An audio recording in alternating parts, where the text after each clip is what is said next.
Hi maya, maya, kapan kamay taon na rin nung hay na rin po. Ngasi ano po video po doon lecture ngasi video se kari oy doon na have do maya. Handak se ko handak no na agrigi luhongki ba ko biju ko. Ahan ba magtada ko. Wish you a very happy married life. Biju gi luhongba gi look to ko maya kupa zama ayi ora diko yam pa me ba ko do yam pam jab look oy re picture thola ke ko mathak ta do mayam ne hena khangam gani ba ko uramani ba look to kyamuk yamna phajai ba do ko adugi makeup look to ko akhagi ayamba skin tone gi bida yamna phajaga da makeup look ne ba ko aduga luhong ba yamna chana gan ba potloi adagi potloi jadi ko akhagi angang ba asang ba adagi kenzi prit ka ko adugum do yamna phajaba makeup ne ba ko adramadu makeup se haijiladi yam kana gani ko som su makeup to lai ta na create ta wangam gani mi pura mako mayam adu yam atang ba makeup artist to effort to ngam banate ko mi pung khudabo ngam banate ado orega su wabi gano bako adom na makeup to haiba taraga di chap mani bako moi na ke badu ko nang na ke badu ko chap ma dani ko nang haibadi hairaga di ko mayam hairaga di ko na toni muluk to sum to bayai yamna lai ta una to jerake aduga yamna affordable oiba production araga makeup to tausi adu di yang minarasi kaina gi makeup ne to do ise ado kaim kai de ko kaina natraga su luhong chappada adumna pamja bhamna makeup to bayai adudi ko video se hauna ba tawrage han budai sam se phajana pungkhat ki ge makeup to boda disturb kai kak oidana ba ko sam se pra na halai ne ba maram di ko makeup to modam da sam kai kak tarak kolok bodo nungai te dum phajana brush na halai ni sam se hauzik makeup sa horasi makeup ho dream mamang na mayam su panjagre ko ado khang da boragadi makeup set out dream mamang da tawda ba step ma lai ko CTM haibadi CTM gi full meaning the cleansing toning and moisturizing haibadi ko confuse oi bigano ba ko skin prep to ba haina drane makeup set out bagi da makta ai skin je ready to bi ba ko yengo ai skin je yamna dry oi ba taragadi ko ai makeup to tor ko nan nunga re ba ko phajana smoothly blend oi roi mara maduna skin je hana phajana prep to bigani aduga yamna hena oil thok pa skin oraga so ai makeup se long lasting oi roi foundation kari ka muslak bagi chance yamna wangi mara maduna toning chai cleansing ri ya mai ta thok pa sini ba samna har ba da mai ta thok pi adu ne ba cleansing hai se ko ai makeup ki maron da hai di CTM hai re ko cleansing toning and moisturizing hai se mai ta thok pi ro han ba da adu ki matung toner oily skin oraga di toner se season view dry skin oraga di toner season bagi darkar ta de dry skin sum yam ne hena dry ba su lei ko adu sum khara sum dry ba su lei makhal gi dry su lei ba ko oily sum makhal gi lei yam na hena dry ba taraga di hydrating mist hana lak bani adu season view adu as yam na dry oi de moisturizer apha ma lauraga sum season raga sum yai haina khan ba taraga di moisturizer season abiro ai gi ona di ko hoji kadai de sat kada ba leite mara ba doi toner ke kap da chai roi ge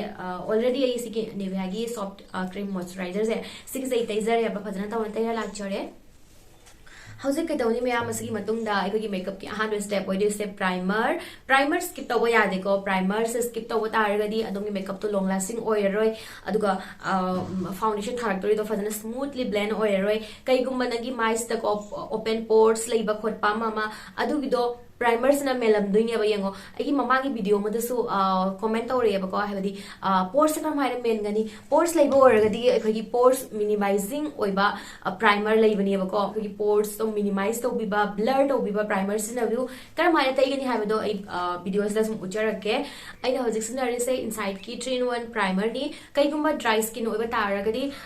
hydrating to biba primer dewy finish oiba primer sina view aduga oily skin oraga na oil free oiba silicone based oiba primer sina view same chapmane ko pores kai ka leiba oraga na pores minimizing to biba primer sina bigani ai na hojik lawri say inside ki 3-in-1 primer ahan bida primer se lobiro primer se yamna tai du nate ba ko sit takna sum yare ai ki pores yamna leiba area hairaga diko swai se ne ba ko laiba kari ga adagi khadang kari ka chidi me am pores leiga leden ko yam bana maramaduna ne ba ko primer taiba matam da asmai tai bi ri se me am hojik primer da lauraga kajik tang smaina primer se kajik tang smaina nei khai biro aduga se pores leidana ko pores to ko smaina tawraga smaina Sumana tawna namma namaga taibiramo. Pores manungduga primer se phajana changhanbiyo ko ka tawbana haidi primer se yengo sumaya nanga normal cream taibo maina laura sumai taiba taragadi only akhoi mai mathak to taw khatna leirani aba pores kari kak leibo oragadi khutai se khachitang manara oyaba sumaina khachitang namma dana taibirongani ꯑꯩꯈꯣꯏꯒꯤ ꯄꯣꯔꯁꯤꯡꯗꯣ ꯐꯖꯅ ꯄ꯭ꯔꯥꯏꯃꯔꯁꯤꯅ feel ꯇꯧꯕꯤꯈꯤꯅꯕ ꯀꯣ ꯅꯠꯇ꯭ꯔꯒꯗꯤ ꯑꯩꯈꯣꯏꯅ foundation ꯊꯥꯔꯛꯄ ꯃꯇꯝꯗ ꯑꯩꯈꯣꯏꯒꯤ ꯐꯥꯎꯟꯗꯦꯁꯟꯗꯣ pores ꯃꯅꯨꯡꯗꯨꯒ ꯆꯪꯒꯔꯅꯤꯕ ꯄ꯭ꯔꯥꯏꯃꯔꯁꯤꯅ ꯑꯩꯈꯣꯏꯒꯤ ꯃꯦꯀꯞꯁꯦ long lasting ꯇꯧꯕꯤꯒꯅꯤ ꯊꯥꯔꯛꯇꯧꯔꯤꯕ ꯄ꯭ꯔꯣꯗꯛꯁꯤꯡꯁꯦ ꯀꯦꯃꯤꯀꯦꯜ ꯃꯌꯥꯝ ꯑꯗꯨꯗꯒꯤꯀꯣ ꯑꯩꯈꯣꯏꯒꯤ ꯁ꯭ꯀꯤꯟꯁꯦ ꯃꯥꯅ ꯈꯔ ꯄ꯭ꯔꯣꯇꯦꯛ ꯇꯧꯕꯤꯒꯅꯤ ꯂꯣꯏꯅꯅ ꯁꯤ ꯇꯩꯔ ꯂꯣꯏꯔꯕ ꯃꯇꯨꯡꯗꯀꯣ ꯑꯩꯈꯣꯏꯒꯤ ꯁ꯭ꯀꯤꯟꯁꯦ ꯌꯥꯝꯅ ꯊꯣꯠꯇꯩꯌꯦꯕꯀꯣ ꯄꯔꯃꯅꯦꯟ ꯅꯠꯇꯦꯀꯣ ꯉꯥꯏꯍꯥꯛꯇꯪꯒꯤꯗꯤꯀꯣ ꯃꯦꯀꯞ ꯇꯧꯕꯒꯤꯗꯃꯛꯇ ꯊꯣꯠꯇꯍꯟꯕꯅꯤ ꯑꯗꯣ ꯇꯥꯊꯣꯛꯈ꯭ꯔꯒ ꯁꯨꯝ ꯍꯥꯟꯅꯩꯗꯨꯒ ꯁꯨꯝ ꯂꯥꯛꯇꯣꯏꯅꯤ ꯑꯦꯅꯤ ꯑꯩꯈꯣꯏꯅ ꯃꯥꯏꯗ ꯇꯩꯔꯛꯄ ꯃꯇꯝꯗꯀꯣ ꯉꯥꯏꯍꯥꯛꯀꯤ ꯒꯦꯞ ꯊꯝꯕꯤꯌꯣꯕꯀꯣ ꯐꯖꯅ ꯄ꯭ꯔꯣꯗꯛꯇꯣ ꯑꯦꯕꯖꯣꯔꯕ ꯑꯣꯏꯒꯤꯅꯕ ꯑꯗꯨꯒꯤ ꯃꯅꯨꯡꯗꯨꯒ ꯑꯩꯈꯣꯏ ꯍꯧꯖꯤꯛ ꯄꯤꯁꯨꯝ ꯏꯍꯧꯔꯁꯤ ꯕ꯭ꯂꯦꯛꯁꯤꯒ ꯕ꯭ꯔꯥꯎꯟꯁꯤꯒ ꯌꯥꯅꯔꯒ ꯌꯦꯛꯀꯦ ꯑꯩꯒꯤ ꯄꯤꯁꯨꯝꯒꯤ ꯀꯂꯔꯒꯤ ꯃꯇꯨꯡꯏꯟꯅ ꯀꯂꯔꯁꯦ ꯂꯧꯕꯤꯒꯅꯤ ꯑꯩꯒꯤ ꯄꯤꯁꯨꯝꯁꯦ ꯌꯦꯡꯉꯣ ꯃꯌꯥꯝ ꯕ꯭ꯂꯦꯛ ꯑꯃꯗꯤ ꯕ꯭ꯔꯥꯎꯟ ꯑꯅꯤꯁꯦ ꯌꯥꯟꯖꯟꯅꯔꯒ ꯌꯦꯛꯑꯒꯗꯤ ꯑꯩꯒꯤ ꯄꯤꯁꯨꯝꯁꯦ ꯌꯥꯝ ꯅꯦꯆꯔꯦꯜ ꯃꯥꯜꯂꯦ ꯑꯩꯒꯤ ꯄꯤꯁꯨꯝꯒꯤ ꯀꯂꯔꯒ ꯌꯥꯝꯅ ꯆꯥꯟꯅꯩ ꯃꯔꯝ ꯑꯗꯨꯅ ꯑꯩꯅ ꯕ꯭ꯂꯦꯛ ꯑꯃꯗꯤ ꯕ꯭ꯔꯥꯎꯟ ꯑꯅꯤꯁꯦ ꯌꯥꯟꯁꯤꯜꯂꯒ ꯌꯦꯛꯇꯣꯏꯅꯦꯕꯀꯣ ꯁꯨꯝ ꯄꯤꯁꯨꯝꯒꯤ ꯆꯥꯟꯅꯕꯒꯤ ꯃꯇꯨꯡꯏꯟꯅ ꯀꯂꯔꯁꯦ ꯁꯦꯂꯦꯛ ꯇꯧꯕꯤꯌꯨ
ꯃꯌꯥꯝ ꯄꯤꯁꯨꯝ ꯀꯛꯅ ꯂꯣꯏꯔꯦ ꯍꯧꯖꯤꯛ ꯀꯩꯗꯧꯒꯦ ꯍꯥꯏꯕꯗ ꯗꯥꯛ ꯂꯩꯕ ꯃꯌꯥꯝꯁꯦꯀꯣ ꯃꯥꯏꯗ ꯗꯥꯛ ꯇꯨꯛ ꯇꯥꯕ ꯈꯣꯠꯄ ꯑꯃꯁꯦ ꯂꯣꯏ ꯃꯦꯟꯗꯣꯏꯅꯤ ꯎꯔꯤꯡꯒꯤ ꯗꯥꯛ ꯂꯩꯕ ꯇꯥꯔꯒꯗꯤ ꯒ꯭ꯔꯤꯟ ꯀꯔꯦꯛꯇꯔ ꯁꯤꯖꯤꯟꯅꯒꯅꯤ ꯑꯗꯨꯒ ꯃꯍꯤꯡꯒꯤ ꯑꯗꯒꯤ ꯉꯁꯪ ꯉꯥꯡꯅ ꯇꯥꯗꯕ ꯗꯥꯛ ꯑꯇꯩꯒꯤꯗꯤ ꯑꯣꯔꯦꯟꯖ ꯀꯂꯔꯒꯤ ꯀꯔꯦꯛꯇꯔ ꯁꯤꯖꯤꯟꯅꯕꯤꯒꯅꯤ ꯑꯁꯤꯒꯨꯝꯕꯁꯦ ꯂꯧꯔꯁꯨ ꯌꯥꯏ ꯑꯦꯐꯣꯔꯗꯦꯕꯜꯗ ꯄꯥꯝꯃꯒꯅ ꯅꯠꯇ꯭ꯔꯒ ꯑꯩꯈꯣꯏꯒꯤ ꯑꯁꯤꯒꯨꯝꯕꯁꯦ ꯑꯦꯂꯦꯒꯔꯒꯤ ꯁꯤꯒꯤꯁꯦ ꯁꯤꯖꯤꯟꯅꯕ ꯌꯥꯏ ꯃꯌꯥꯝ ꯀꯩꯒꯨꯝꯕ ꯃꯥꯏꯗ ꯑꯅꯧ ꯑꯅꯧꯕ ꯎꯔꯤꯡ ꯉꯁꯪ ꯉꯥꯡꯅ ꯇꯥꯕ ꯗꯥꯛ ꯀꯣ ꯑꯩꯈꯣꯏꯒꯤ ꯅꯧꯅ ꯆꯣꯡꯉꯛꯄ ꯎꯔꯤꯡꯁꯤꯗꯤ ꯉꯁꯪ ꯉꯥꯡꯉꯤꯗꯅꯀꯣ ꯑꯗꯨꯒ ꯀꯪꯁꯤꯟꯈ꯭ꯔꯒ ꯃꯥꯒꯤ ꯗꯥꯛꯇꯣ ꯃꯨꯁꯟꯕ ꯇꯥꯔꯒꯗꯤ ꯑꯣꯔꯦꯟꯖ ꯀꯂꯔ ꯁꯤꯖꯤꯟꯅꯕꯤꯔꯣ ꯑꯗꯣ ꯍꯧꯖꯤꯛ ꯑꯩꯒꯤ ꯐ꯭ꯔꯦꯁ ꯈꯔ ꯉꯁꯪ ꯉꯥꯡꯅ ꯇꯥꯕ ꯊꯣꯛꯄ ꯗꯥꯛꯁꯦ ꯑꯁꯤꯗ ꯎꯔꯤꯡꯁꯦ ꯑꯁꯤꯗ ꯑꯩꯅ ꯑꯁꯪꯕ ꯃꯆꯨꯒꯤ ꯀꯟꯁꯤꯂꯔ ꯂꯧꯔꯒ ꯍꯥꯏꯗꯤ ꯀꯔꯦꯛꯇꯔ ꯇꯧꯔꯤꯅꯦꯕꯀꯣ ꯀꯔꯦꯛꯇꯔ ꯂꯧꯔꯒ ꯁꯨꯃꯥꯏꯅ ꯇꯩꯔꯅꯤ ꯑꯗꯨꯒ ꯈꯨꯠꯅ ꯁꯨꯝ ꯕ꯭ꯂꯦꯟ ꯇꯧꯊꯣꯛꯆꯔꯦ ꯀꯂꯔꯁꯦ ꯄꯨꯡꯃꯨꯠ ꯃꯨꯠꯍꯟꯗꯣꯏ ꯅꯠꯇꯦꯀꯣ ꯁꯨꯝ ꯇꯩꯔꯒ ꯁꯨꯝ ꯈꯔ ꯁꯨꯝ ꯇꯦꯞ ꯇꯧꯔꯒ ꯀꯂꯔꯁꯦ ꯐꯖꯅ ꯁꯟꯗꯣꯛꯄꯤꯔꯝꯃꯣ ꯖꯁ ꯑꯗꯨꯇꯅꯤ ꯑꯗꯨꯒ ꯃꯌꯥꯝ ꯑꯩꯅ ꯍꯧꯖꯤꯛ ꯑꯣꯔꯦꯟꯖ ꯀꯂꯔꯃꯨꯛ ꯂꯧꯅ ꯎꯠꯂꯤꯕꯁꯦꯀꯣ ꯀꯩꯒꯨꯝꯕ ꯃꯥꯏꯗ ꯃꯥꯏꯍꯤꯡꯒꯤ ꯗꯥꯛ ꯎꯔꯤꯡꯒꯤ ꯗꯥꯛ ꯑꯅꯤꯃꯛ ꯂꯩꯕ ꯇꯥꯔꯒꯗꯤ ꯑꯁꯨꯃꯥꯏꯅ ꯇꯧꯕꯤꯌꯨ ꯍꯥꯏꯅ ꯎꯠꯆꯕꯅꯤ ꯍꯥꯏꯕꯗꯤ ꯑꯗꯣꯝꯒꯤ ꯃꯥꯏꯁꯦꯀꯣ ꯎꯔꯤꯡꯒꯤ ꯗꯥꯛꯁꯨ ꯂꯩꯕ ꯎꯔꯤꯡꯁꯨ ꯊꯣꯛꯄꯀꯣ ꯑꯗꯨꯒ ꯃꯥꯏꯍꯤꯡ ꯀꯩꯀꯛ ꯗꯥꯛ ꯂꯩꯕ ꯁꯦꯝ ꯃꯥꯏꯍꯤꯡ ꯅꯠꯇ꯭ꯔꯒꯁꯨ ꯍꯌꯤꯡ ꯃꯊꯤ ꯀꯩꯀꯛ ꯗꯥꯛ ꯀꯩꯀꯛ ꯂꯩꯕ ꯑꯣꯏꯔꯒꯗꯤ ꯁꯨꯃꯥꯏꯅ ꯑꯣꯔꯦꯟꯖ ꯀꯂꯔ ꯁꯤꯖꯤꯟꯅꯒꯅꯤ ꯍꯥꯏꯕꯗꯤ ꯉꯁꯪ ꯉꯥꯡꯅ ꯇꯥꯕ ꯗꯥꯛꯁꯤꯡꯗ ꯑꯩꯈꯣꯏꯅ ꯑꯉꯥꯡꯕꯗꯣ ꯀꯠ ꯇꯧꯕꯒꯤꯗꯃꯛꯇ ꯑꯁꯪꯕ ꯁꯤꯖꯤꯟꯅꯒꯅꯤ ꯃꯌꯥꯝ ꯌꯦꯡꯉꯣ ꯑꯩꯒꯤ ꯃꯥꯏꯗ ꯄ꯭ꯔꯣꯕ꯭ꯂꯦꯝ ꯂꯩꯕ ꯖꯒꯥꯁꯤꯡꯗꯀꯣ ꯂꯣꯏꯅ ꯑꯩꯅ ꯇꯩꯔꯦ ꯎꯔꯤꯡ ꯂꯩꯕ ꯎꯔꯤꯡꯒꯤ ꯉꯁꯪ ꯉꯥꯡꯅ ꯇꯥꯕ ꯗꯥꯛꯁꯤꯡꯗꯨꯗꯅ ꯒ꯭ꯔꯤꯟ ꯀꯂꯔ ꯁꯤꯖꯤꯟꯅꯔꯦ ꯑꯗꯨꯒ ꯄꯤꯒꯃꯦꯟꯇꯦꯁꯟ ꯂꯩꯕ ꯃꯥꯏꯍꯤꯡꯒꯤ ꯍꯌꯤꯡ ꯃꯊꯤ ꯑꯉꯥꯡꯕ ꯗꯥꯛ ꯅꯠꯇꯕꯤꯗ ꯇꯥꯕ ꯗꯥꯛꯁꯤꯡꯗꯨꯗꯅ ꯑꯣꯔꯦꯟꯖ ꯀꯂꯔꯒꯤ ꯀꯔꯦꯛꯇꯔ ꯁꯤꯖꯤꯟꯅꯔꯦ ꯑꯁꯤ ꯂꯣꯏꯔ ꯃꯇꯨꯡꯗ ꯑꯩꯈꯣꯏꯅ ꯐꯥꯎꯟꯗꯦꯁꯟ ꯊꯥꯖꯤꯟꯕ ꯇꯥꯔꯒꯗꯤ ꯑꯩꯈꯣꯏꯒꯤ ꯐꯥꯎꯟꯗꯦꯁꯟꯒꯤ ꯀꯂꯔꯗꯨꯒ ꯁꯤꯒꯤꯁꯤꯒ ꯃꯤꯛꯁ ꯇꯧꯁꯟꯅꯔꯅꯤꯀꯣ ꯑꯗꯨꯗꯤ ꯐꯥꯎꯟꯗꯦꯁꯟꯗꯨ ꯄꯨꯔꯥ ꯆꯦꯟꯖ ꯇꯧꯔꯒ ꯀꯩꯅꯣ ꯃꯥꯜꯂꯣꯏꯗ꯭ꯔꯥꯀꯣ ꯃꯔꯝ ꯑꯗꯨꯅ ꯁꯤꯒꯤꯁꯦ ꯑꯩꯈꯣꯏꯅ ꯀꯕꯔ ꯇꯧꯔꯝꯕ ꯃꯊꯧ ꯇꯥꯏꯌꯦꯕꯀꯣ ꯑꯩꯈꯣꯏꯒꯤ ꯁ꯭ꯀꯤꯟ ꯇꯣꯟꯒꯤ ꯁꯦꯠ ꯑꯃ ꯂꯧꯔꯒ ꯑꯃꯨꯛꯀ ꯂꯦꯌꯔ ꯑꯃꯈꯛ ꯇꯩꯕꯤꯔꯝꯒꯅꯤ How's character tolo matungda neutralize to wibagidamagta mayam sikisi yamna confusion oidaleba ko ayambana ki comment da hangali haibadi aina hojik taiba concealer siga foundation thadri mamangda taiba concealer siga foundation thalorba matungda taiba concealer duga chap mana braina ko manade ko yengo phajana gyan tana tabiyo ko aduga video se phajana yengo ba chingda bi da gyan tana khangba ngamna ba gi video khuding du so ina sum haibani ba ko mayam aduna ne ba ina skip tawganu chingna yengbi ganu phajana yengbi na haida video do phajana gyan tana khangba ngamnaba hauzik aina dag du khum loraga ko habadi eikogi character taw loraba matungda conceal taw loraba matungda hauzik taiba concealer se ko gi skin tone ga match oiba concealer ne ba ko maramdi yengo mayam aikoina sida angang basinagi asang basinagi ko sigi mathak siga aikoina foundation dak launa thajan bataragadi ekoi foundation do color do change orakani bako maramaduna neutralize tawibagi damakta ekoi skin tone ga match oiva concealer lawgani aduga mathak siga layer amaka khumbiramgani adugi matungda foundation thagani foundation thaloraga teraka doriba concealer duna ekoi skin tones dagi ko skin tones dagi light oiba concealer sinagani bako yengo me foundation do kai gumba adum laru foundation do nagi skin tone dagi sum khar sum light oiba foundation se sinara na khala se ko adu itaragadi foundation adu dagi light oiba concealer sinagani bako foundation tai loraga ikoina sinariba concealer se highlight tawbagi tamaktani aduga hauzik foundation tai ring mamangda sinaba concealer se nai gi dark duk kai ka khumnabagi tamaktani ma'am I hope ma'am clear obiramgani khanjai hauzik dark se yamna hena taba oragadi amuka concealer do khajik lawraga amuka hanna tairaga blend tobiramgani adugi matungda foundation gi damakta ina hojik sinari base inside ki HD foundation ni sigise affordable oibada sum phaba foundation ni ma'am kaim kaide ko somna sinaningba khara atangba sinaraga su kaim kaide yamna hena fai somya apambagi matungina ni ko product se just makeup tobagi style se tang sum yengbiro foundation ji lawraga launa gi blender na traga brush lauraga dak launa daisan ganu abko ahan bada phajana do tona sandok pirani adugi matungda blend thokchani hojik foundation se amuktang da mai thongnaba loina do tona sandok pado ko habadi koina side ma blend tawringai da side ma kangjhelai abko maram maduna ahan da tairo side ma aduga blend tawtho aduga mukka tairo mukka blend tawro adumai sum tawro mayam somya pamagi matungina sum tawbiro mayam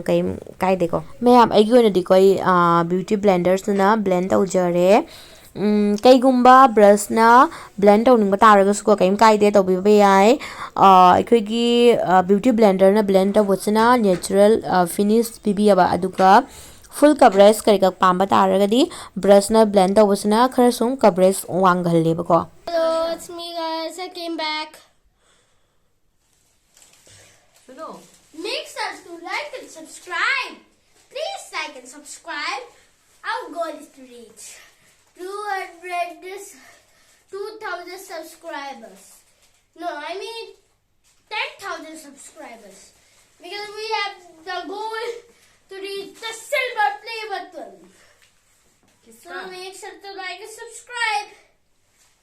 See you in the next video. But it hasn't ended yet.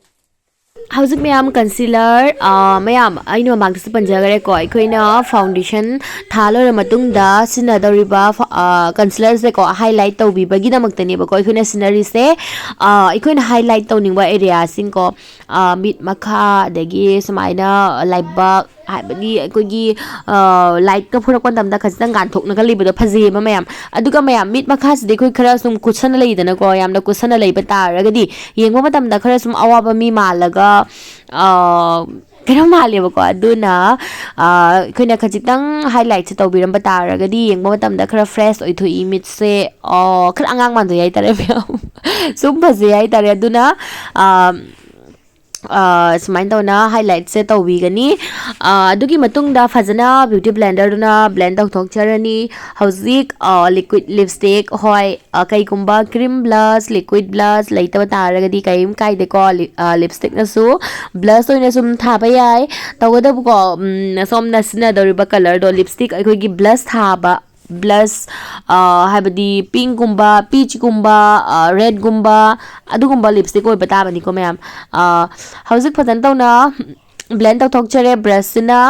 ꯑꯩꯈꯣꯏꯒꯤ cream product ꯑꯁꯤꯒꯨꯝꯕꯁꯦꯀꯣ ꯕ꯭ꯔꯁꯅ blend ꯇꯧꯕꯅ ꯍꯦꯟꯅ ꯅꯨꯡꯉꯥꯏꯌꯦꯕꯀꯣ ꯃꯔꯝ ꯑꯗꯨꯅ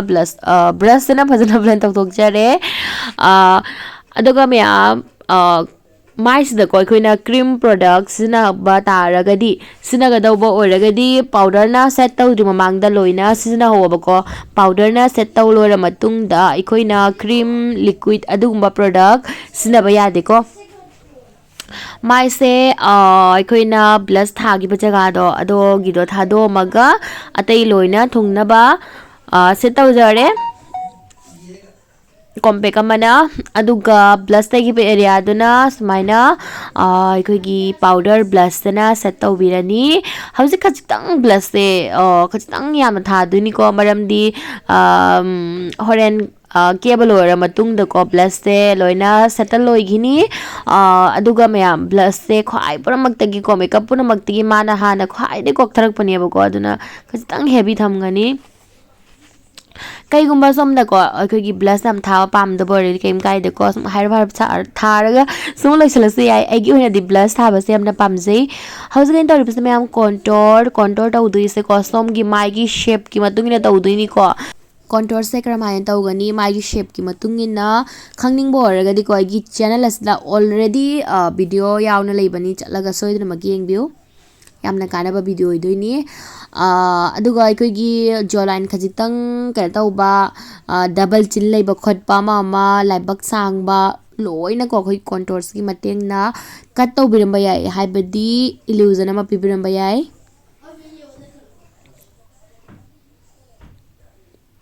ꯀꯣꯟꯇꯣꯔ ꯇꯧꯗꯕꯁꯦ ꯃꯌꯥꯝ ꯌꯦꯡꯉꯣꯅꯦ ꯈꯟꯅ ꯌꯦꯡꯉꯣꯅꯦ ꯑꯩꯈꯣꯏꯒꯤ ꯃꯥꯏꯁꯤꯒꯀꯣ ꯑꯩꯈꯣꯏꯒꯤ ꯅꯦꯆꯔꯦꯜ ꯀꯔꯤꯝꯇꯩꯗꯤ ꯃꯃꯥꯡꯗꯀꯣ ꯑꯩꯈꯣꯏ ꯅꯦꯆꯔꯦꯜ ꯁꯦꯗꯣ ꯑꯃ ꯁꯨꯝ ꯂꯩꯖꯔꯤꯅꯦꯕꯀꯣ ꯑꯗꯨꯒꯤꯗꯣ ꯑꯩꯈꯣꯏꯒꯤ ꯃꯥꯏꯒꯤ ꯍꯥꯏꯕꯗꯤ ꯑꯩꯈꯣꯏꯒꯤ ꯑꯟꯏꯚꯦꯟ ꯇꯣꯟ ꯁ꯭ꯀꯤꯟ ꯀꯩꯀꯥ ꯑꯁꯤꯒꯨꯝꯕ ꯂꯣꯏꯅ ꯈꯨꯝꯃꯛꯄꯒꯤꯗꯃꯛꯇ ꯁꯤꯖꯤꯟꯅꯔꯛꯄ ꯄ꯭ꯔꯣꯗꯛ ꯃꯌꯥꯝꯁꯤꯅꯀꯣ ꯗꯕꯜ ꯀꯣ ꯃꯊꯪ ꯁꯨꯝ ꯈꯨꯝꯃꯛꯄ ꯃꯇꯝꯗ ꯑꯩꯈꯣꯏꯒꯤ ꯅꯦꯆꯔꯦꯜ ꯂꯩꯖꯔꯤꯕ ꯑꯩꯈꯣꯏꯒꯤ ꯁꯦꯗꯣ ꯀꯩꯀꯥ ꯂꯣꯏꯅ ꯃꯥꯡꯈꯤꯗꯅꯀꯣ ꯃꯔꯝ ꯑꯗꯨꯅ ꯑꯗꯨꯒꯤꯗꯣ ꯑꯩꯈꯣꯏꯅ ꯑꯃꯨꯛꯀ ꯄꯨꯔꯛꯅꯕꯒꯤꯗꯃꯛꯇ ꯀꯣꯟꯇꯣꯔꯁꯦ ꯁꯤꯖꯤꯟꯅꯕꯅꯦꯕꯀோ ꯃꯃꯥꯡꯁꯨ ꯑꯩꯅ ꯄꯟꯖꯈ꯭ꯔꯦ ꯑꯗꯨꯒ ꯑꯩꯈꯣꯏꯒꯤ ꯈꯖꯤꯛꯇꯪ ꯃꯥꯏ ꯍꯥꯏꯕꯗꯤ ꯗꯕꯜ ꯆꯤꯟ ꯂꯩꯕ ꯀꯩꯀꯥ ꯐꯣꯔꯍꯦꯗ ꯁꯥꯡꯕ ꯈꯣꯠꯄ ꯑꯃ ꯑꯗꯨꯒꯤꯗꯣ ꯀꯠ ꯇꯧꯕꯤꯕꯒꯤꯗꯃꯛꯇ ꯍꯧꯖꯤꯛ ꯃꯌꯥꯝ ꯑꯥꯏ ꯃꯦꯀꯞꯁꯦ ꯌꯥꯝ ꯐꯖꯗ꯭ꯔꯥꯀꯣ ꯑꯗꯣ ꯌꯥꯝꯅ ꯂꯥꯏꯅ ꯇꯧꯗꯣꯏꯅꯦꯕ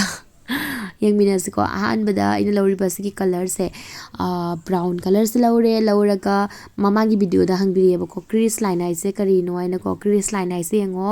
ꯑꯩꯈꯣꯏꯒꯤ ꯃꯤꯠꯀꯤ ꯁꯨꯃꯥꯏꯅ ꯀꯨꯞꯄꯒ ꯄꯥꯡꯊꯣꯛꯄ ꯁꯨꯃꯥꯏꯅ ꯇꯧꯔꯛꯄ ꯃꯇꯝꯗ ꯊꯦꯛꯆꯜꯂꯤꯕ ꯖꯒꯥ ꯀꯨꯠ ꯂꯩꯔꯤꯕ ꯖꯒꯥꯁꯦꯀꯣ ꯁꯤꯕꯨ ꯑꯩꯈꯣꯏ ꯀ꯭ꯔꯤꯁ ꯂꯥꯏꯟ ꯀꯧꯔꯤꯑꯕꯀꯣ ꯃꯤꯠꯀꯤ ꯐꯣꯜ ꯇꯧꯔꯛꯄ ꯖꯒꯥꯗꯣ ꯑꯩꯅ ꯃꯃꯥꯡꯗ ꯇꯩꯈꯤꯕ ꯑꯥꯏꯁꯦꯗꯣ ꯊꯥꯈꯤꯕ ꯑꯦꯔꯤꯌꯥꯗꯣ ꯑꯗꯨꯒꯤꯗꯣ ꯀ꯭ꯔꯤꯁ ꯂꯥꯏꯟ ꯀꯧꯋꯦꯕ ꯑꯩꯈꯣꯏꯅ ꯑꯍꯥꯟꯕ ꯇ꯭ꯔꯥꯟꯖꯤꯁꯟ ꯀꯂꯔ ꯇꯩꯗꯣꯏꯁꯦ ꯑꯩꯈꯣꯏꯒꯤ ꯀ꯭ꯔꯤꯁ ꯂꯥꯏꯟꯗꯅꯦꯕ ꯀ꯭ꯔꯤꯁ ꯂꯥꯏꯟꯒꯤ ꯈꯖꯤꯛꯇꯪ ꯃꯊꯛꯇ ꯇꯩꯗꯣꯏꯅꯤ ꯑꯗꯣ ꯀ꯭ꯔꯤꯁ ꯂꯥꯏꯟꯅ ꯇꯩꯔꯒꯁꯨ ꯌꯥꯏꯀꯣ ꯆꯞ ꯆꯥꯅ ꯇꯩꯔꯒꯁꯨ ꯌꯥꯏ ꯑꯗꯣ ꯈꯖꯤꯛꯇꯪ ꯃꯊꯛꯇ ꯇꯩꯔꯒꯗꯤꯀꯣ ꯑꯩꯈꯣꯏꯒꯤ ꯃꯤꯠꯁꯦ ꯍꯦꯟꯅ ꯑꯃꯨꯛ ꯂꯥꯎꯊꯣꯛꯄ ꯃꯥꯟꯗꯣꯏꯕ ꯃꯔꯝ ꯑꯗꯨꯒꯤꯀꯣ ꯑꯍꯥꯟꯕꯗ ꯀꯂꯔꯗꯣ ꯇꯩꯔꯦ ꯑꯗꯨꯒ ꯐꯖꯅ ꯕ꯭ꯂꯦꯟ ꯇꯧꯔꯦ ꯄꯨꯟꯅꯀꯣ ꯁꯣꯝꯒꯤ ꯃꯤꯠꯇꯁꯨ ꯁꯨꯝ ꯇꯧꯔꯒ ꯆꯠꯂꯦ ꯑꯗꯨꯒ ꯈꯔ ꯗꯥꯔꯛ ꯑꯣꯏꯕ ꯁꯤ ꯀꯂꯔꯁꯦ ꯂꯧꯔꯒ ꯀ꯭ꯔꯤꯁ ꯂꯥꯏꯟ ꯌꯦꯡꯉꯣ ꯃꯌꯥꯝ ꯑꯩꯅ ꯍꯧꯖꯤꯛ ꯇꯩꯔꯤꯕ ꯖꯒꯥꯁꯦ ꯁꯤꯕꯨ ꯀ꯭ꯔꯤꯁ ꯂꯥꯏꯟ ꯀꯧꯏꯀꯣ ꯑꯩꯒꯤ ꯃꯃꯥꯡꯗ ꯀꯣꯃꯦꯟ ꯊꯥꯕꯤꯔꯛꯄꯗꯣꯀꯣ ꯑꯗꯣ ꯍꯧꯖꯤꯛ ꯈꯪꯉꯦꯀꯣ ꯐꯖꯅ ꯃꯨꯟꯅ ꯌꯦꯡꯉꯣ ꯁꯤꯒꯤꯁꯦ ꯀ꯭ꯔꯤꯁ ꯂꯥꯏꯟ ꯀꯧꯏ ꯁꯨꯃꯥꯏꯅ ꯇꯧꯅ ꯀ꯭ꯔꯤꯁ ꯂꯥꯏꯟꯁꯤꯒ ꯈꯖꯤꯛꯇꯪ ꯗꯥꯔꯛ ꯊꯝꯗꯣꯏꯅꯦꯕ ꯀꯂꯔꯁꯦ ꯍꯧꯖꯤꯛ ꯌꯦꯡꯉꯣꯀꯣ ꯀꯂꯔꯁꯦ ꯇꯩꯔ ꯁꯨꯝ ꯊꯝꯕꯅꯤꯅ ꯕ꯭ꯂꯦꯟ ꯇꯧꯗꯕꯅꯤ ꯑꯗꯨꯅ ꯌꯦꯡꯕ ꯃꯇꯝꯗ ꯌꯥꯝꯅ ꯍꯥꯔꯁ ꯑꯣꯏꯔꯒ ꯀꯩꯅꯣꯝ ꯃꯥꯟꯗ꯭ꯔꯥ ꯑꯗꯣ ꯂꯣꯏꯁꯤꯜꯂꯛꯄꯗ ꯂꯣꯏꯅ ꯕ꯭ꯂꯦꯟ ꯇꯧꯔ ꯃꯇꯨꯡꯗ ꯐꯖꯔꯛꯀꯅꯦꯕ ꯑꯗꯨꯅꯅꯦꯕ ꯑꯩꯈꯣꯏꯅ ꯀꯂꯔ ꯑꯦꯅꯤ ꯇꯩꯕ ꯃꯇꯝꯗꯐꯖꯅ ꯕ꯭ꯂꯦꯟ ꯇꯧꯕꯤꯌꯨ ꯍꯥꯏꯅ ꯍꯥꯏꯗꯣꯀꯣ ꯕ꯭ꯂꯦꯟ ꯇꯧꯗꯕ ꯇꯥꯔꯒꯗꯤ ꯌꯦꯡꯕ ꯃꯇꯝꯗ ꯃꯁꯥ ꯅꯥꯜꯂꯣꯏ ꯌꯥꯝꯅ ꯃꯣꯠꯄ ꯃꯥꯟꯒꯅꯦꯕ ꯃꯦꯀꯞꯇꯣ ꯑꯗꯨꯅ ꯁꯦꯝ ꯀꯣ ꯃꯌꯥꯝ ꯃꯤꯠ ꯃꯈꯥꯗꯁꯨꯀꯣ ꯃꯤꯠ ꯃꯊꯛꯇ ꯇꯩꯈꯤꯕꯗꯧꯅ ꯀꯣꯔꯅꯔ ꯔꯣꯝꯗ ꯈꯖꯤꯛꯇꯪ ꯗꯥꯔꯛ ꯊꯝꯒꯅꯤ ꯗꯥꯔꯛ ꯕ꯭ꯔꯥꯎꯟ ꯑꯗꯨꯒ ꯏꯟꯅꯔ ꯔꯣꯝꯗꯅ ꯈꯖꯤꯛꯇꯪ ꯂꯥꯏꯠ ꯕ꯭ꯔꯥꯎꯟ ꯊꯝꯒꯅꯤ ꯍꯧꯖꯤꯛ ꯗꯥꯔꯛ ꯕ꯭ꯔꯥꯎꯟ ꯀꯂꯔꯗꯣ ꯂꯧꯔꯒꯀꯣ ꯁꯨꯃꯥꯏꯅ ꯃꯌꯥꯝ ꯑꯥꯏ ꯕꯦꯛ ꯍꯥꯏꯗꯤ ꯃꯤꯠꯁꯦ ꯈꯖꯤꯛꯇꯪ ꯄꯣꯝꯍꯟꯗꯣꯏꯅꯦꯕ ꯈꯖꯤꯛꯇꯪ ꯃꯤꯠꯁꯦ ꯁꯨꯃꯥꯏꯅ ꯇꯧꯅ ꯄꯣꯝꯍꯟꯕꯤꯔꯝꯒꯅꯤ ꯃꯌꯥꯝ ꯌꯦꯡꯉꯣ ꯁꯨꯃꯥꯏꯅ ꯗꯥꯔꯛ ꯀꯂꯔ ꯑꯃ ꯂꯧꯔꯒ ꯈꯔ ꯁꯨꯃꯥꯏꯅ ꯁꯨꯝ ꯇꯩꯕꯤꯔꯝꯃꯅꯤ ꯑꯗꯨꯒ ꯍꯧꯖꯤꯛꯀꯤ ꯁꯤꯒꯤ ꯁꯤꯃꯔꯁꯦ ꯁꯤꯒꯤꯁꯦ ꯂꯧꯔꯅꯤ ꯂꯧꯔꯒ ꯃꯤꯠ ꯃꯊꯛꯇꯀꯣ ꯑꯍꯥꯡꯍꯧꯕ ꯖꯒꯥꯗꯣ ꯑꯗꯨꯗ ꯁꯤꯒꯤꯁꯦ ꯍꯥꯞꯄꯤꯔꯝꯃꯅꯤ ꯒꯣꯜꯗꯟ ꯀꯂꯔꯒꯤ ꯃꯌꯥꯝ ꯍꯧꯖꯤꯛꯀꯤ ꯂꯨꯛꯇꯨꯒꯀꯣ ꯀꯠ ꯀ꯭रीꯁ ꯇꯧꯕ ꯃꯥꯜꯂꯦꯕꯀꯣ ꯑꯗꯣ ꯑꯩꯅ ꯀꯠ ꯀ꯭रीꯁꯁꯦ ꯈꯖꯤꯛꯇꯪ ꯑꯩꯈꯣꯏꯒꯤ ꯕꯤꯒꯅꯔꯁꯤꯡꯒꯤ ꯑꯣꯏꯔꯒꯗꯤ ꯈꯖꯤꯛꯇꯪ ꯂꯨꯒꯗ꯭ꯔꯥ ꯍꯥꯏꯅ ꯈꯟꯅꯀꯣ ꯑꯩꯅ ꯁꯤꯒꯤ ꯑꯂꯥꯏꯕ ꯃꯑꯣꯡꯗ ꯇꯥꯛꯆꯕꯅꯤ ꯃꯌꯥꯝ ꯁꯤꯒꯤꯁꯦ ꯃꯌꯥꯝ ꯑꯁꯦꯡꯀꯤꯅꯤꯀꯣ ꯂꯥꯏꯇꯅꯤ ꯂꯥꯏꯖꯔꯤꯕ ꯌꯦꯡꯕ ꯃꯇꯝꯗꯗꯤ ꯌꯥꯝ ꯐꯖꯩ ꯋꯥꯏ ꯃꯦꯀꯞꯅꯤ ꯃꯌꯥꯝ ꯁꯨꯝ ꯌꯦꯡꯕꯤꯔꯣ ꯃꯌꯥꯝ ꯑꯗꯨꯒ ꯑꯔꯪꯕꯗ ꯇꯩ ꯂꯣꯏꯈ꯭ꯔ ꯃꯇꯨꯡꯗꯀꯣ ꯑꯃꯨꯛꯀꯁꯨ ꯀ꯭रीꯁꯇ ꯇꯩꯈꯤꯕ ꯕ꯭ꯔꯥꯎꯟ ꯀꯂꯔꯗꯣ ꯂꯧꯔꯅꯤ ꯂꯧꯔꯒ ꯐꯖꯅ ꯑꯃꯨꯛꯀ ꯇꯩꯔꯒ ꯕ꯭ꯂꯦꯟ ꯇꯧꯊꯣꯛꯄꯤꯔꯝꯃꯅꯤꯀꯣ ꯍꯧꯖꯤꯛ ꯒꯣꯜꯗꯟ ꯀꯂꯔꯒꯤ ꯑꯥꯏ ꯄꯦꯟꯁꯤꯜ ꯑꯃ ꯂꯧꯔꯦ ꯑꯗꯨꯒ ꯑꯩꯅ ꯇꯩꯔꯤꯕ ꯖꯒꯥꯁꯤ ꯃꯌꯥꯝ ꯌꯦꯡꯉꯣ ꯃꯤꯠ ꯄꯣꯝꯍꯜꯂꯤꯅꯦꯕ ꯁꯤꯒꯤꯁꯦ ꯃꯌꯥꯝ ꯑꯥꯏ ꯕꯦꯛ ꯑꯃ ꯁꯦꯝꯕꯤꯔꯝꯕ ꯍꯥꯏꯇꯥꯔꯦ ꯑꯗꯨꯒ ꯏꯅꯔ ꯀꯣꯔꯅꯔꯗ ꯒꯣꯜꯗꯟ ꯀꯂꯔꯒꯤ हाइलाइटर अमा लौरा हापचरे अदुगा सिदा ब्राउ बोन पिसुमगी सरुसे सिदासु खजिता हापमगनी हौजिक मैम सी कलर से खर डार्क ओइबा ब्राउन लौरगा कॉर्नर रोम दा मैम यंगो सिमर दैगी बगी अखोगी लाइन दो को जॉइन दो उदना बको फजना सॉफ्ट ओइना उना बको ब्लेंड तौबिरम दुइने बको अखोगी हाइबदी साइड रोम दतनी को ओनली आउटर वी दतनी को समाइन तौन तैबिरम दोइसे ममांग द पुसलओय सिना कै तौय हाबदी यंगो मतम द नान मसनान उनी अब अखोगी लाइन करी का त उरे ब कदाइदगी कलर से को कलर अनि अहुम से कदाइदगी हौरैनो असिगी से खंगलोय दुनी बको मैम अखोगी आई मेकअप से ब्लेंड से तौ दुनी बको कलर से अमा खतंग दै थोलक प नुमाइना तौन दुनी मैम हजिक आईलाइनर अमा लौरगा येक्चरनी अदुगा मैम असिगी आई मेकअप खुतौसे को अखोगी मिट से याम लाउथोक मानबने मैम सुम येंगबियोगी कनो वीडियो से को ममांगी आई हाबदी मिट तो गा हौजिक कसमाय तैलोर मिट से को खरा सुम खेनाद्रा खरा सुम लाउथोक मानब्रा हौजिक तौरिसे को कनो ने बको अखोगी ब्राउन कलर की काजल ने बा इन सिनरी बसे कईगिनो हाबदी हौजिकी बिजू की लुक टू दसुको मिट खादा अखोगी कॉपर ब्राउन अदुमाइना उयेबको काजल दो ब्लैक उदेबको अदुना समाइना येकपनी अदो मैम असेंकीको आई समाइना ब्राउन असगी मेकअप सदा को अखोगी ब्राउन काजल से ट्राई तौद्रिबको अदो असेंकी यामना फजैको लुक से याम फजगरे तसिनबा केसु पामगरे यामना आइसु लुहोंगबा नत्रगा पार्टी ओर्टी दको सोदनबा केसुगी लुक से तौरा चटकनी हौजिक मैम हाइलाइटर गोल्डन कलर की हाइलाइटर लौरा सिजनागनी ngasi मेकअप सिदा गोल्डन ओइदोनी नको अइना अयाम्बा गोल्डन कलर की सिजना जमनी हाइलाइटर सु अदगी आई मेकअप सु सुम गोल्डन ओइबनी नको खदांग दा खजिक नातोन दा खजिक स्माइल लोहि तैबिरमनी हाइलाइटर से हाइलाइट तौनिंग एरिया सिंगदुदा हौजिक मास्कारा मा लौरा फजना तैबिरनी मिट मथक की पादसु अदुगा मिट मखागी पादसु फजना तैबिरमगनी मेकअप से सुम लोइसले मैम हौजिक लिपस्टिक थाद्रि ममांगदा लिप की बाउंडरी दो फजना एकथोक जरमनी लिप लाइनर अमा लौरगा अदुगा लिपस्टिक थागनी सुमाइना एकपसनाको अखोगी हेनौ फजबा हेले आइतरे मैम खजितंग अखोगी लिप लाइनर दो को यामना हार्ड सोइना उदनबको ब्लेंड तौथोकपिरमगनी अबको खुदना सुम हौजिक लिपस्टिक की दमकता रेड कलर सिजनागनी रेड कलर से अखोगी अयाम्बा इंडियन स्किन टोन पुनमकता याम फजगलीको अदुगा लुहोंग खुलोंगबा मतम अमा अमादा अखोगी रेड कलर से यामना पक्चैयेबा अखोगी गोल्डन एंड रेड से को याम फजैयेबको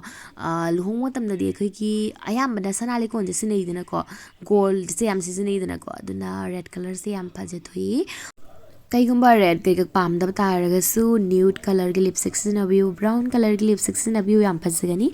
हौजिक मैम सेटिंग स्प्रे अमा लौरगा फजन तौना चाइजरे अदुगा मैम सिनिंग असकी फाइनल लुक आइगी ओनदि को याम पामजगरे ngasi लुक से अदो मैम प्लीज फी से इग्नोर तौबियु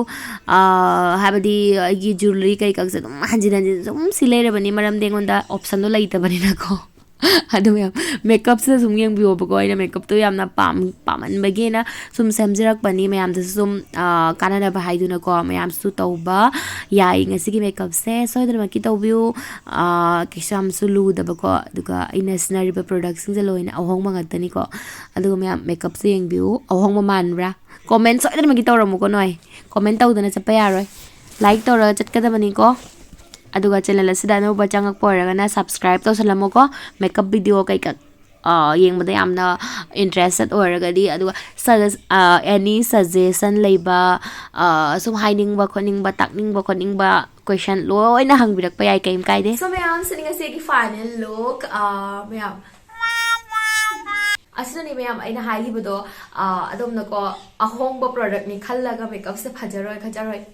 ꯀꯩꯝ ꯅꯠꯇꯦꯀꯣ ꯅꯪꯅ ꯇꯧꯔꯤꯕ ꯃꯦꯀꯞꯇꯣ ꯐꯖꯅ ꯇꯧꯅ ꯕ꯭ꯂꯦꯟ ꯇꯧꯕ ꯇꯥꯔꯒꯗꯤ ꯐꯖꯅ ꯃꯆꯨ ꯇꯥꯅ ꯇꯧꯕ ꯇꯥꯔꯒꯗꯤ ꯃꯦꯀꯞꯇꯣ ꯌꯦꯡꯕ ꯃꯇꯝꯗ ꯌꯥꯝꯅ ꯐꯖꯒꯅꯤ ꯕ꯭ꯔꯥꯟꯗꯦꯠ ꯃꯦꯀꯞ ꯃꯥꯟꯒꯅꯤꯕꯀꯣ ꯁꯣꯏꯗꯅꯃꯛꯀꯤ ꯇ꯭ꯔꯥꯏ ꯇꯧꯕꯤꯔꯣ ꯉꯁꯤꯒꯤ ꯃꯦꯀꯞ ꯂꯨꯛꯁꯦ ꯑꯗꯨꯒ ꯃꯌꯥꯝ ꯑꯩꯒꯤ ꯃꯦꯀꯞ ꯂꯨꯛꯁꯦ ꯄꯥꯝꯕꯤꯕ ꯇꯥꯔꯒꯗꯤ ꯈꯪꯉꯦꯀꯣ ꯂꯥꯏꯛ ꯇꯧꯔꯝꯃꯒ ꯆꯠꯂꯨ ꯑꯗꯨꯒ ꯆꯦꯅꯦꯜ ꯑꯁꯤꯗ ꯑꯅꯧꯕ ꯆꯪꯕꯤꯔꯛꯄ ꯑꯣꯏꯔꯒꯅ ꯁꯕꯁꯀ꯭ꯔꯥꯏꯕ ꯇꯧꯁꯟꯕꯤꯔꯝꯃꯣ ꯃꯦꯀꯞ ꯚꯤꯗꯤꯑꯣ ꯌꯦꯡꯕꯗ ꯏꯟꯇꯔꯦꯁꯇꯦꯠ ꯑꯣꯏꯔꯒꯗꯤ ꯃꯊꯪꯗꯁꯨ ꯑꯃꯨꯛꯀ ꯐꯖ ꯂꯨꯛ ꯀꯌꯥ ꯌꯦꯡꯕꯒꯤꯗꯃꯛꯇ ꯉꯁꯤꯒꯤꯗꯤ ꯃꯌꯥꯝ ꯃꯇꯥꯡ ꯑꯁꯤꯗ ꯚꯤꯗꯤꯑꯣꯁꯦ ꯁꯨꯝ ꯂꯣꯏꯁꯟꯖꯔꯒꯦ ꯕꯥꯏ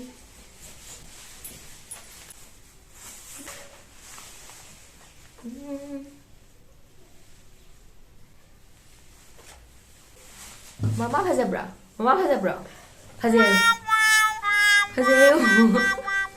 Fazer eu. Mama fazer. Thank you, Nunu. Bye.